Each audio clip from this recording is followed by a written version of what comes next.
A few years ago, a professor taught a climate change course reaching about 100 students per semester. One day he thought, if I could upload this course online, then not only would my 100 students have access to it, but others as well. So he did. And this is what happened. Anna sent the course's content across the country to Alex, who was studying climate change. Alex found it so interesting that he forwarded a copy to his friend Lulu in Africa. Lulu was developing peer-to-peer courses with Philip, so they remixed the content with other resources and created a new course about the impacts of climate change in Africa. Alan, a participant in the course, shared the content with Gabby, who was studying environmental policy in Latin America.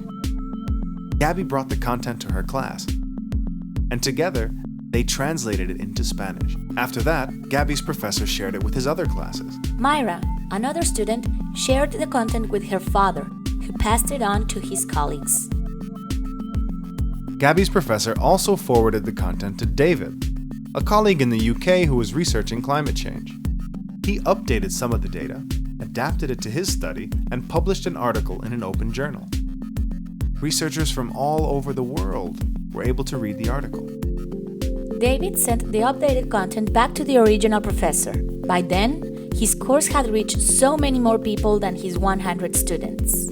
Years later, many schools had begun to follow the example and opened access to their content. Governments began promoting the use of open textbooks, and students began saving money on books. Other innovative universities began to open access to entire courses, making them available to participants from all around the world.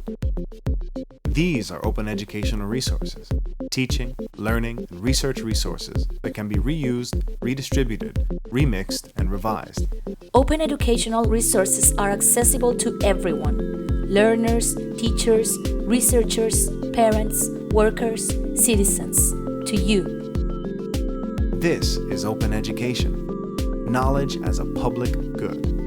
Everyone has the right to be educated, yet only a few have access to school. Open educational resources increase access to, improve quality of, and reduce costs of education. Sharing knowledge is important. Now you know. Open educational resources give everyone the opportunity to learn.